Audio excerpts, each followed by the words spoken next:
Dans le cours précédent intitulé Trump et l'Iran, partie 1, j'ai donc parlé de cette union, cette fédération des pays arabes sunnites que Trump est en train de créer avec l'Arabie Saoudite principalement, le plus grand contrat d'armes de l'histoire, 400 milliards de dollars, pour contenir l'Iran. Il y a eu un attentat depuis en Iran. Le Daesh a attaqué en Iran. Et si vous étiez à la place de l'Iran, et vous voyez maintenant que Trump il est en train d'amener des milliards, 400 milliards d'armes, d'accord, trucs sophistiqués, américaines, contre l'ennemi juré de l'Iran, donc le monde sunnite. Vous savez comment ça a commencé, ça? Mohammed, il est décédé, il n'y avait pas de garçon, avec des filles. Alors la question s'est posée, qui va continuer son œuvre? Il y en a qui ont dit son gendre, Ali, qui s'appelait. D'autres ont dit non, son compagnon de combat, Abu Bakr, qui s'appelait. Et il y a eu deux mouvements, un sunnite, un chiite. Et puis, je crois qu'il y a ils ont tué le fils du cousin, quelque chose comme ça. Depuis, ils ont une haine entre eux, au point où aujourd'hui, l'Arabie Saoudite, elle devient amie avec Israël. Que pendant des dizaines d'années, l'Arabie Saoudite, elle finançait le terrorisme ici en terre d'Israël. Tout à coup, maintenant, contre la Perse, contre l'Iran, contre les chiites, ça vaut la peine maintenant même de s'unir avec les ennemis sionistes de toujours. Donc, si vous voyez maintenant que vous êtes Ali Khomeini, d'accord, Khomeini ou Rouhani, président de l'Iran, Premier ministre, vous voyez maintenant que l'Arabie Saoudite est en train, avec le Koweït, les Émirats, sont en train maintenant d'être armés, etc., contre vous. Qu'est-ce que vous faites? Vous attendez lentement qu'ils s'arment. La meilleure défense, c'est l'attaque. Alors maintenant, je vous lis le Midrash qui a été écrit il y a 2000 ans. C'est stupéfiant. Juste pour que vous compreniez, donc l'Iran, ça s'appelle la Perse, Paras. Amar Beitzrak, Adira Beitzrak. Shana Shemelech Mashiach Nigla Bo. L'année où le Mashiach se dévoile, où le roi Mashiach se dévoile. Par Hashem, très bientôt. Kol Malche Umot Haolam Midgarim Zebazeh. Tous les rois de la terre sont en querelle les uns avec les autres. Kim Jong-un contre le Japon, Corée du Sud, la Chine contre l'Amérique, au Yémen, en Syrie, Daesh en France, il menace maintenant de liquider la France. Partout. Poutine avec l'Amérique, non seulement en Syrie, la crise qu'il y a eu là-bas, nous, dans la mer Noire, comment ça s'appelle, cette petite presque île, nous, près Odessa, là-bas. La Crimée, l'Ukraine, bon, partout. Melech Paras, entre autres, Melech Paras, le roi d'Iran, Midgareh ben Melech Arabi, est en querelle avec le roi d'Arabie. C'est quoi le roi d'Arabie? L'Arabie Saoudite.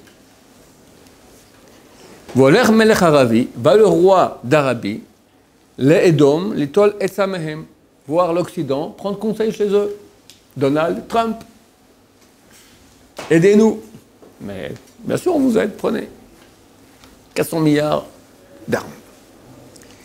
Que fait le roi d'Iran? Vechoser Mer Paras, revient le roi de Perse, ou Machiv et Kol Haolam, détruit le monde entier.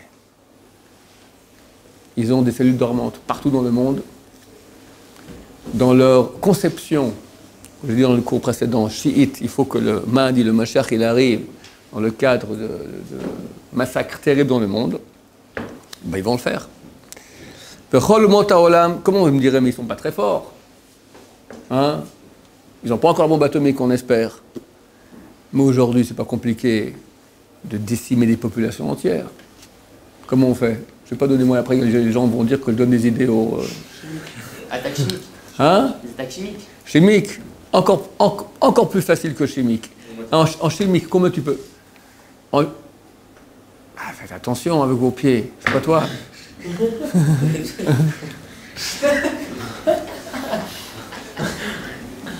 On se calme, on se calme. Avec le chimique, combien de gens on peut tuer? Comment des millions? Comment? Avec l'eau. Dans de l'eau. Non. Contaminer, c'est pas du chimique. Il y a des produits, d'accord. C'est un gaz, il faut des bombes de gaz, il faut des avions, il faut des quantités énormes. Tu ne veux pas tuer beaucoup de gens avec le chimique. Par contre, contaminer l'eau, ça s'appelle le bactériologique, c'est tout à fait différent. Tu mets une petite éprouvette. Tic. Si c'est pas bien protégé, les endroits, c'est protégé aujourd'hui. Mais si, je parle des idées, mais on peut passer au travers des protections, d'accord. Avant qu'on se rende compte que l'eau, elle est contaminée, il y a déjà 10 000 morts. Il y a des articles en France qui ont paru.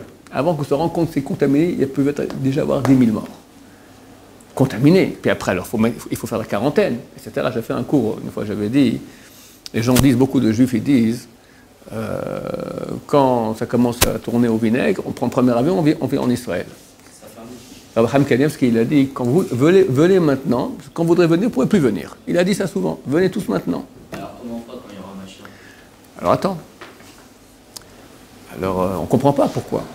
Bon, on a vu que lorsqu'il y a eu l'attaque du Daesh au Bataclan, tous les vols d'Europe pour Israël ont suspendu, toute l'Europe suspendue. Alors, imagine que c'est un truc bactériologique. Un avion qui vient maintenant de France vers Israël. Israël dit, rentre. Mais ma femme, mes enfants, ma maman, tout le monde est en Israël. Mon cher, était peut-être un contaminé. Un des seuls pays au monde qui est aussi fermé, c'est Israël. Il y a la mer, et tous les côtés, on a des ennemis. Fermés. Il y a des frontières électriques avec trucs, machin, champs de mines. Enfin, impossible de rentrer. Un des seuls pays au monde qui est vraiment fermé. Avec la Corée du Nord, peut-être. Je crois qu'on est les seuls 2 pays comme ça. Je continue. Vient le roi de Perse. Elle détruit le monde entier. Le Chol Umot Haolam, tous les peuples de la terre, Mitra'ashim, font du bruit, Mitba'alim, et sont terrorisés. Noflim al pnehem, et tombent sur leur face. Ils seront pris de contraction comme une femme qui accouche. Ça fait très mal. Peur. Israël, c'est donc le peuple juif, Mitra'ashim ou Mitba'alim, eux aussi, ils font du bruit, ils sont terrorisés. Mais ils ne vont pas tomber sur leur face. Qu'est-ce qu'ils vont faire? Ils vont dire, ils vont dire, Lechanna, Vanelech, où aller, où venir, où aller, où venir. On va en Israël, là-bas il y a le Hamas qui envoie depuis le sud des missiles, tu as le Hezbollah qui envoie, parce que quand ils vont attaquer, c'est le Hezbollah. Le Hezbollah, c'est la plateforme iranienne, c'est le plus grand ennemi d'Israël. Dernièrement, le Ramatkal Eisenkot, le chef de l'armée israélienne, dit l'ennemi numéro 1 en priorité, c'est le Hezbollah. Excellents soldats, très bien armés. Au Hachem, ils ont perdu un quart de leurs soldats dans la guerre en Syrie, mais on avait ici un des commandos ici à l'armée, on nous a dit le Hamas n'a pas visé. Le Hezbollah, c'est des très bons soldats. En plus, ils ont 3-4 ans d'expérience maintenant sur le terrain de guerre. Ils sont en guerre en Syrie, d'accord? Donc c'est des très très bons soldats. Et ils ont 150 000 missiles. Fais le compte, c'est à peu près un missile par maison en Israël, Hachem Ishmor. Donc on va en Israël, mon cher ami, ça pleut des missiles ici. Bon, on reste en France. Ça pleut du Daesh, du iranien, de tout ce que tu veux, de tous les côtés. Où aller, où venir, où aller, où venir. Qu'est-ce qu'on fait? Vomerlaim, il leur dit, Banaï, mes enfants, Altitiaou, n'ayez pas peur. Kol machasi, tout ce que j'ai fait, alors cité et là, je fais que pour vous. Pourquoi vous avez peur? Altiraou, n'ayez pas peur. Donc ceux qui m'écoutent et commencent à avoir peur, alors, regardez ce que Dieu nous dit. N'ayez pas peur. Relax, Max. Pas de problème. Et Giazman Giulatrem, le temps de votre rédemption est arrivé. Alors, ta question, c'était, David, ceux qui sont à l'étranger. Alors, ceux qui sont en Israël, qui repartent à l'étranger, je ne sais pas comment ça va se passer pour eux. Celui qui est à l'étranger ne peut pas venir parce qu'il est occupé de sa mère qui est malade, ou il vient ici en Israël, il n'a pas de travail, il n'a rien. Alors c'est écrit, j'ai déjà lu ça. Allez, redonne-le-moi. Il y a une Bible ici qui se balade. Je crois que j'ai lu ça dernièrement ici. Ah non, j'ai fait une réponse. Quand il y aura machin, quand il sera déjà là, tout sera bouché. Michel, alors comment on va venir pas si ça commence à être Dès que, ça c'est un nom internétable. Dès que Mashiach arrive, c'est marqué que chacun de nous qui porte le talit de Katan, il aura 2800 serviteurs goy. Tu auras le chef de Air France qui viendra, monsieur, s'il vous plaît, en première classe. Voilà. en laine ou en couleur? C'est des images. Pas des images. Il y a des personnes qui portent des petites cites et qui viennent n'importe quoi côté. D'abord, c'est moi qui dis que celui qui porte, c'est marqué par rapport au, c'est marqué comme ça, c'est marqué que, oui, c'est marqué que chaque nation, 10 de chaque nation attraperont un fil de tzitzit, un canaf, un angle du tzitzit de chaque juif. Donc, tu as 70 nations, ça fait 700, 10 par exemple, ça fait 700. À chaque angle, x 4, ça nous fait 2008. Maintenant, si tu n'as pas de tzitzit, eh ben, ils vont t'attraper à quoi? D'accord? Hein? Je peux le mettre, je peux les aller, mais c'est Ouais, il faut l'avoir prêt. Hein. Il y aura tout coup, Amos, il va faire une fortune. Il faut l'avoir prêt. Donc, comment Mashiach il arrive, ça c'est la question, c'est avant. Avant que Mashiach il arrive, il y a de la pression. Alors, je vous cherche maintenant, donc on remet maintenant la vidéo. C'est dans Yoël. Yoël, c'est ce qu'on appelle un des petits prophètes. Pourquoi petit? Parce que petit en quantité. Il fait que 4 chapitres. Mais il est très très grand. Pas moins que les grands prophètes que nous connaissons comme Isaïe, Jérémie, qui eux ont une 60aine de chapitres. Alors Yoël, vu qu'il est petit, c'est dur à trouver. Haggai, Habakkuk, on appelle ça les Tréhassar.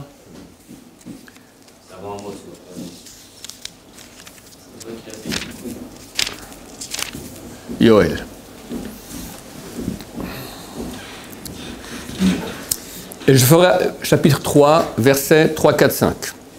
Je ferai apparaître des prodiges au ciel et sur la terre. On ne sait pas ce que c'est. Du sang, on sait ce que c'est. Du feu, on sait ce que c'est. Et des colonnes de fumée.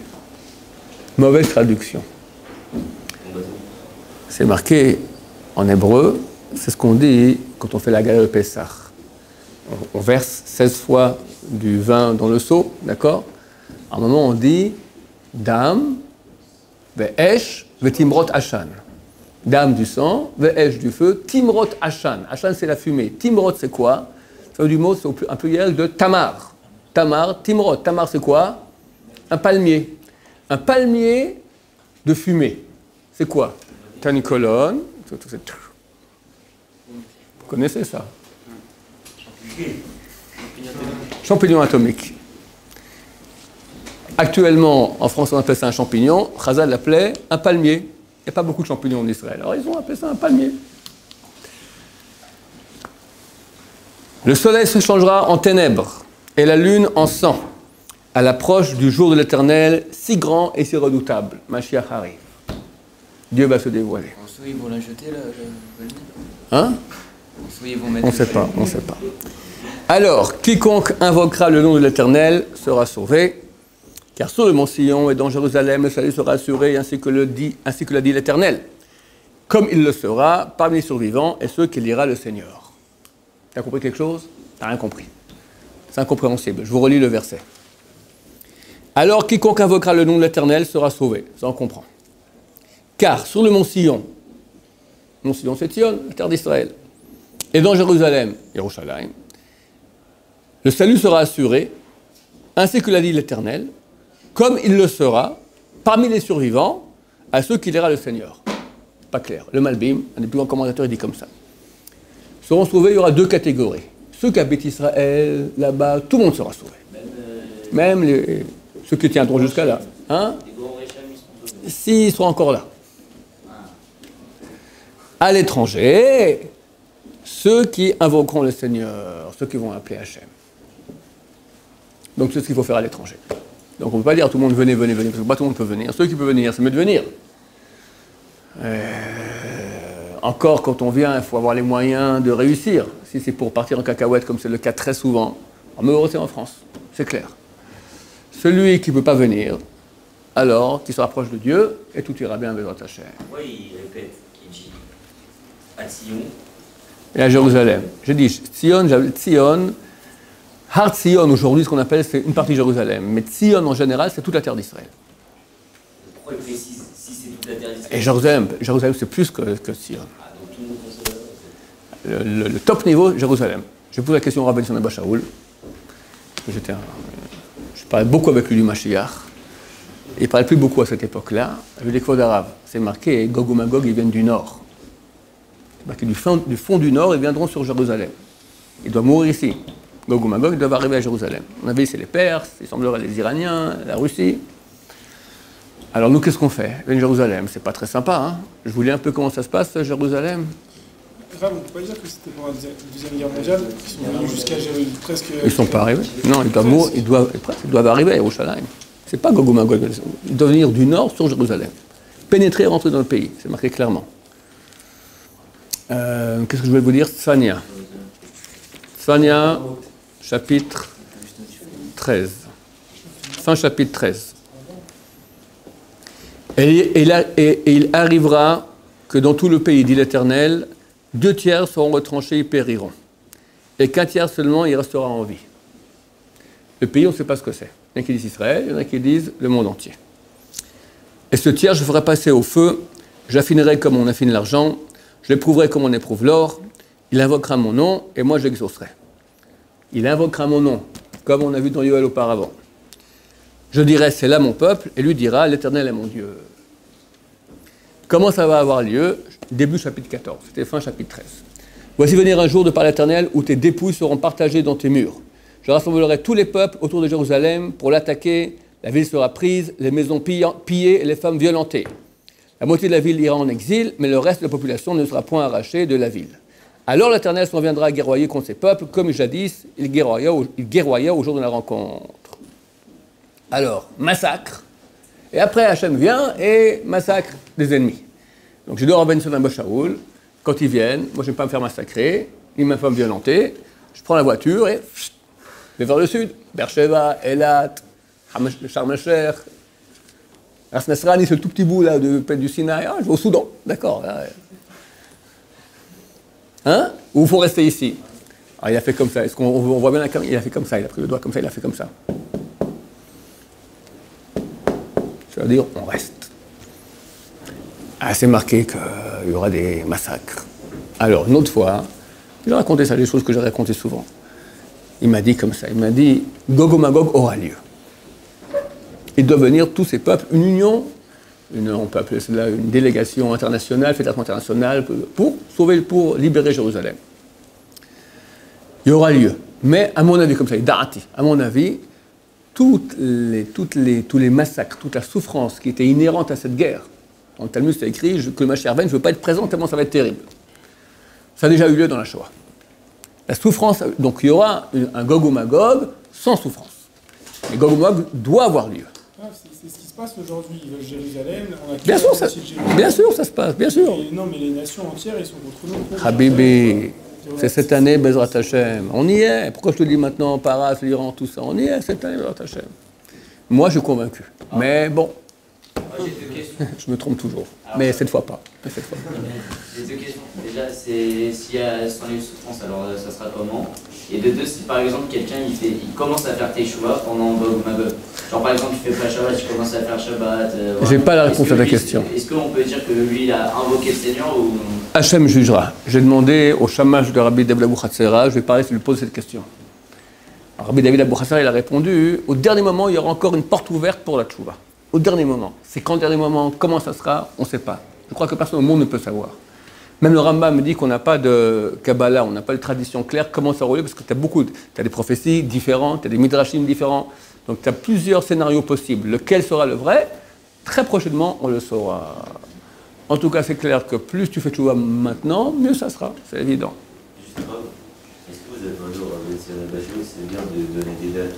C'est-à-dire, même si c'est pas sûr, on dit voilà, c'est cette année, ça peut quand même décourager des personnes. Alors, la question que tout entend bien, c'est un autre cours, mais bon, tu poses la question de comment y répondre. La question est, voilà, j'ai une tendance, moi, à donner des dates qui sont que des dates propices. Je dis bien, je me trompe toujours, c'est faux, ça ne sera pas comme ça, mais j'espère. C'est une date qui est probable, propice, qui peut avoir lieu. Mais s'il n'y a pas lieu, il n'y a pas lieu. Est-ce que je pose la question à Rabbi Nissim Bachalou si on pouvait faire ça, oui ou non? Non, pour deux raisons. D'abord, lui-même, il a fait. Il a dit, en avril 1990, il a dit, Pessah, ce Pessah, Mashiach vient. Il lui a dit plus fort que moi. Il a dit, et s'il ne vient pas, quoi il ne vient pas? Il vient. Vous voyez tous les gens pas mariés. Tu n'es pas marié? Marie-toi vite, Mashiach vient à Pessah, fais vite, marie-toi vite. C'est pour Mashiach pas marié. Ça décourage des gens, ça? Bien sûr, ça décourageait des gens. Et attends, quelques jours avant Pessah, tout le monde l'a vu, pas de bonne humeur. Moi, ce Pessah, j'étais avec lui, du début à la fin. Quand Pessah est sorti, j'étais avec lui. Motsei, Shabbat, on attendait les minutes, tac, tac, tac, tac. Ouais, Pessah est sorti, moi, Charles n'est pas venu, alors je découvre, alors. Il n'a rien dit. On n'a pas vu. Après, il a dit, à cause des Marlokot. À cause, il y a eu des trucs terribles à l'époque, il y a eu des élections, un clan qui part sur l'autre clan, c'est le pire. La raison pour laquelle on est parti en exil, c'est à cause des Marlokot, à cause des divergences, comment on appelle ça en français? Les Marlokot, les disputes entre clans et le Lachon Hara, chacun. Maintenant, le Rav Yudat Tzadka, qui était le Rosh Yeshiva de Port Yosef et son meilleur ami, lui a dit, Ham Ben Sion, pourquoi tu as parlé? Voilà, tu as parlé, pourquoi il n'y a pas eu, et tu as découragé les gens. On lui a dit, Ham Yuda, tu sais comme moi d'où je savais ça. Toi, tu savais comme moi, alors pourquoi tu parles? Oui, c'est vrai. C'est pas dit dans l'histoire. Et Yohanavi lui a dit, je ne sais pas, c'est des gens de très haut calibre. On parle de gens de très très haut calibre. D'accord? Maintenant, Reb Chaim, c'est la même chose. Reb Chaim Kanievski dit qu'on y est. C'est clair. Ça fait longtemps qu'il dit. Mais ça peut dégoûter des gens de la religion. C'est pour cela. Si eux, ils disent ça et qu'ils Voilà. Alors là, je te dis, maintenant, au cas, il a dit comme ça. Maintenant, nous, on fait attention. On dit, c'est une date propice. Maintenant, d'où on voit ça?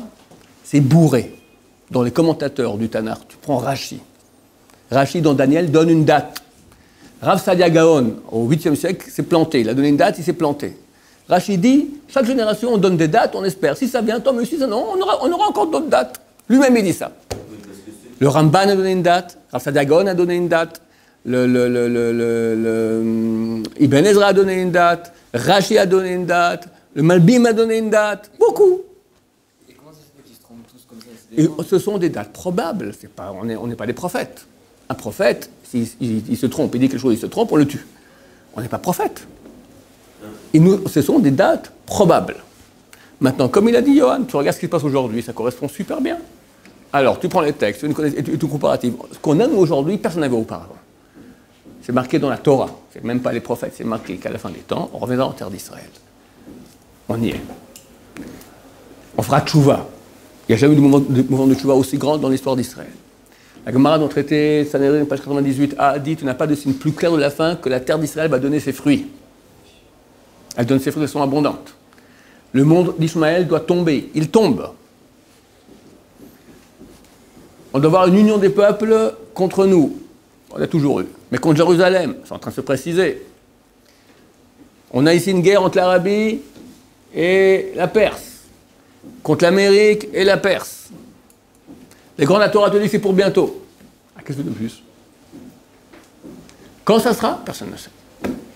On a des calculs. On fait des calculs. La vie d'Ishmaël, je l'ai fait un cours là-dessus, 138 ans, qu'on arrive normalement. Je ne vous ai pas fait ce calcul, ce cours-là. Ah, tu ne connais pas toi. Okay, ouais. Il connaît, il entend 100 fois. Voilà, il te le fera, Yochai. C'est pas mieux de dire c'est proche. Voilà, moi c'est proche et on limite pas la venue que de donner une date. Regarde, il y a des gens, c'est vrai qu'il y a des gens qu'on leur dit, même si on leur répète 40 fois, c'est une date propice, je me trompe toujours, dit le Rav Shai, il a dit que Mashiach venait à Pessah, d'accord? Il n'y a rien, après il dit, oh, c'est comme ça, comme tu dis, c'est rien du tout. Mais je suis pressé dans ce que je dis. Maintenant, personnellement, quand on me dit c'est proche, ok, la vie continue, laisse tomber. Quand on dit, écoute mon cher ami, c'est cette année, et moi j'y crois, c'est différent. Tu ne fais plus la même chose, tu ne vas pas aller en boîte, si tu as un minimum d'intelligence dans le crâne, d'accord? C'est pendant 15 ans, il y a ça. Pardon? C'est pendant 15 ans, il y a la même chose. 30 ans, 30 ans. 30 ans. Quand j'étais fiancé avec ma femme, elle habitait la Suisse, moi j'étais ici, j'étais fiancé avec elle, j'ai écrit une lettre, rappliquez tous pour Pessah, Mashiach il arrive. Toute la famille, la grand-mère, ils ont tous rappliqué, je l'ai fiancé. Ça n'a pas changé. Les méritants ou pas? Ma femme aujourd'hui, je parle Mashiach, ça rentre par là, ça Rien, c'est calme plat. Peut-être grave qu'à ces dates, on est vraiment méritant. On n'est pas méritant, mais ça doit vraiment avoir lieu ces dates-là. Ben, Ezrat Hashem. Ça baisse la crédibilité des rabbins, par exemple. Rachi va donner une date, c'est Rachi. Mais je le répète une chose, vous ne comprenez pas. Tous les rabbins qui ont donné des dates qui sont des dates propices, probables. Il y a des fortes chances que. Mais c'est pas forcé. Donc c'est pas arrivé, on ne méritait pas, on est si méritant. Le fait de donner la date, ça fait en sorte que ça ne vienne pas. Je pense que si ça n'aurait pas donné la date, ça aurait pu donner. Au contraire, les gens ils font tchouba, etc. On s'y attendra pas, ça va Hein? Non, c'est pas écrit comme ça. Non. C'est marqué qu'il y a 3 choses qui viennent par essai hadat, qui viennent de façon inconsciente. Un scorpion, personne ne va mettre le pied sur un scorpion volontairement. Une trouvaille, tu dis, je pars dans la rue chercher une trouvaille, d'accord? Tu la trouves. Et Mashiach. Ça veut dire quoi? Ça veut dire qu'il vient quand on n'a pas de conscience. On est inconscient. Je peux dire je suis inconscient. Parce que moi qui y crois, dur comme fer. Si j'étais conscient du temps du Rambam, le Rambam il parle déjà des faux prophètes, d'accord? Il y avait des faux prophètes qui annonçaient Mashiach, des faux prophètes. Il parle à Lyon. Il dit dans une grande ville de France du temps de mon père, il y avait 10 000 juifs, il s'appelait Lyon, comme ça il écrit. Un type il a annoncé que Mashiach venait. Qu'est-ce que les gens ils ont fait? Du temps de Shabtai, un faux messie il y a 400-500 ans, les femmes et les enfants faisaient des jeûnes 3 jours de suite non-stop, 72 heures de jeûne. Les femmes et les enfants, les hommes, j'en parle pas.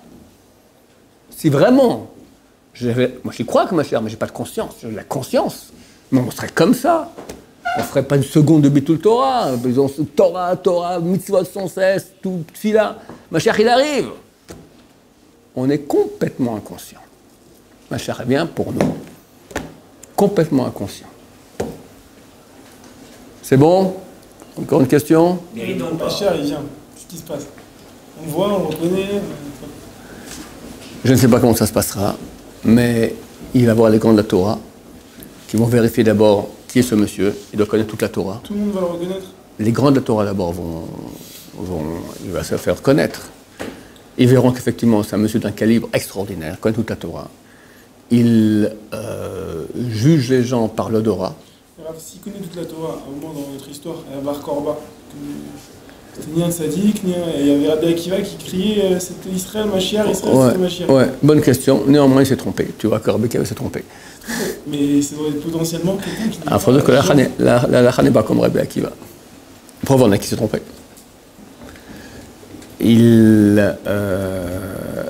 comme écrit le Rambam, il est supposé que Mashiach, quand il va s'atteler à 4 tâches. On sera certain que ce sera lui lorsqu'il aura réussi ces 4 tâches. Construction du temple, retour tous les Juifs en terre d'Israël, vaincre les guerres de Gog Magog, et faire en sorte, le plus dur, que tous les Juifs fassent tchouva, étudient la Torah. Avec Mashiach, ça va très très vite. Pink, le temple il descend. C'est marqué. Ah ouais, mais on sera très vite sur lui. Gog Magog. Normalement, c'est dans Gog Magog qui se dévoile. Ça va être très rapide. C'est très rapide. Le Gaon du Vilain, il a dit la phase dernière de Gog Magog, elle dure 12 minutes et demie. Ouais, c'est ça. Le Gaon du Vilain, je ne sais pas d'où il sait. Le Gaon du Vilain, il fait un commentaire ce soir, il dit je tiens sur Redouche de Yaakov Avinu. Tu comprends de quoi on parle? Le Gaon du Vilain. Attends, qu'est-ce que je voulais dire? Je parlais maintenant. Alors maintenant le Mashiach, comment il va faire? Gog Magog viennent maintenant des millions. C'est marqué Beroar Sfatav Yamitrasha. Par le souffle de ses lèvres, il tuera le mécréant. Crève. Tous morts. Crevés. Au pluriel. D'accord? Ah, ça serait un homme exceptionnel. Genre, il n'y aura pas eu d'âme aussi grande. C'est Moshe Rabbeinu qui revient. C'est marqué dans Shlomo Melech, il dit, dans les proverbes, Mashehaya Husheye. Ce qu'il y a eu, c'est ce qu'il y aura.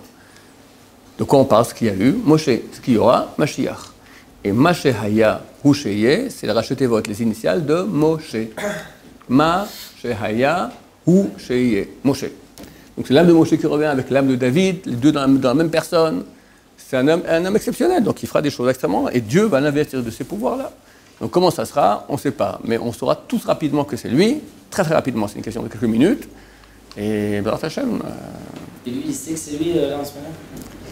Il y a un moment où, au début, il ne sait pas que c'est lui, à un moment, il reçoit la Yechila de Mashiach, l'âme du Mashiach qui se trouve dans le paradis, dans le qui s'appelle le Kan Sipor, le nid de l'oiseau, elle descend en lui, et là, il sait que c'est lui. Là, il est parmi nous? Oui, il est parmi nous. Non, Israël. Abraham Kanevski, il est parmi nous. Abraham Kanevski, il a eu une interview, pas parmi nous ici à la Yeshiva, mais il est parmi nous.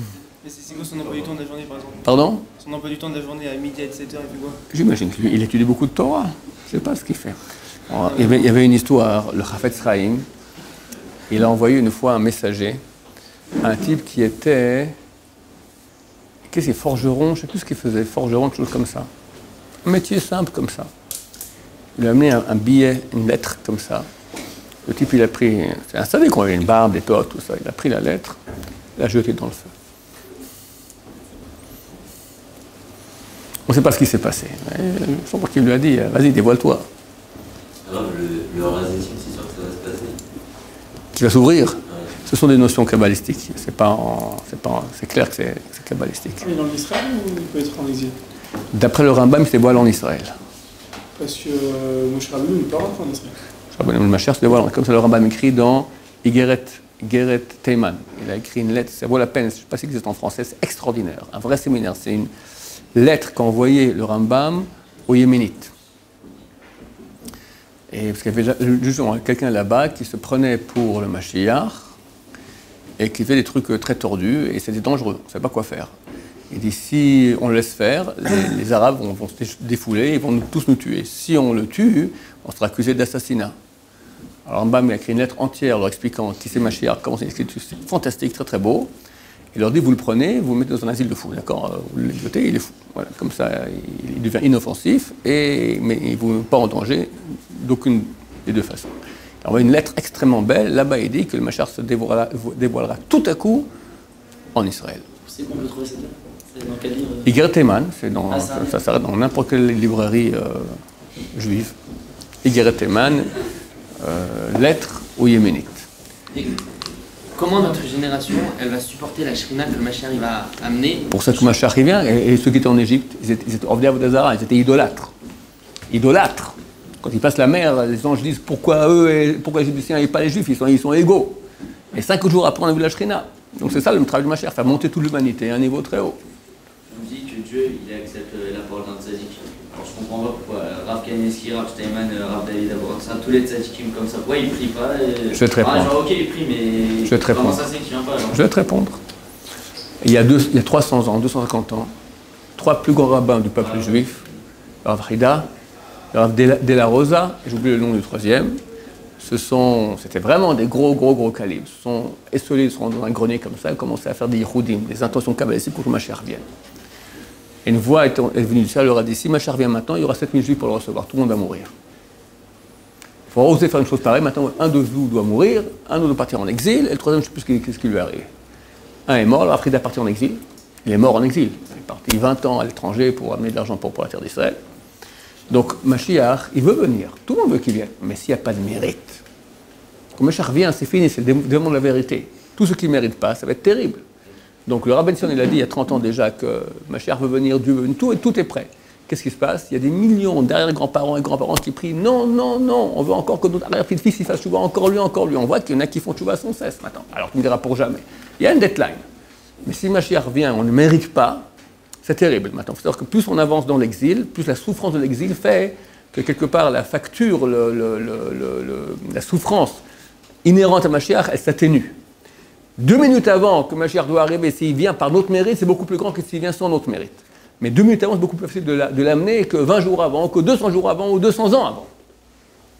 Donc quelque part, Dieu, il attend la dernière minute pour que le maximum qui rentre, notre Hachem, ça sera cette année. Qu'est-ce que vous dites alors, les derniers efforts qu'on doit faire pour qu'ils viennent, c'est ramener le plus de personnes possible? Absolument. C'est ça, faire tchouva et faire tchouva. Alors pourquoi on ne pose pas tous nos guimards et tout? On va tous dans la rue, on se met comme des fous, non? Je vais t'expliquer, c'est une bonne question. Pourquoi on ne fait pas faire tchouva à tout le monde? Quand tu parles à quelqu'un pour qu'il fasse tchouva, il ne fait pas tchouva. Il faut que tu aies les bonnes paroles et que lui, il ait une écoute, puis ça le réveille. Ce réveil qui vient, ce n'est pas nous, c'est Dieu qui l'envoie. Il faut un mérite. Quel est ce mérite? Il y a plusieurs choses. Entre autres, le mérite de ceux qui lisent la Torah. C'est clair que ce mérite-là est une des plus grandes raisons qui font que les gens font tchouva. Deuxième mérite, la souffrance peuple d'Israël qu'il y a eu dans la Shoah. Je suis convaincu qu'on voit la Shoah, et quelques 30 ans après commence le monde de la Shoah aussi grand. C'est clair que c'est le mérite de tous nos ancêtres qui sont décédés dans la Shoah. Troisièmement, comme la Torah l'a promis, qu'on fera tchouva à la fin de l'exil. Mais sortir maintenant, arrêter d'étudier pour aller faire tchouva, ça ne sert pas à grand-chose. Quelques-uns sortent, étudient 10 ans, après sortent, très bien. Mais et 10 ans de Torah, nécessaire. Baruch Adonai, Amen.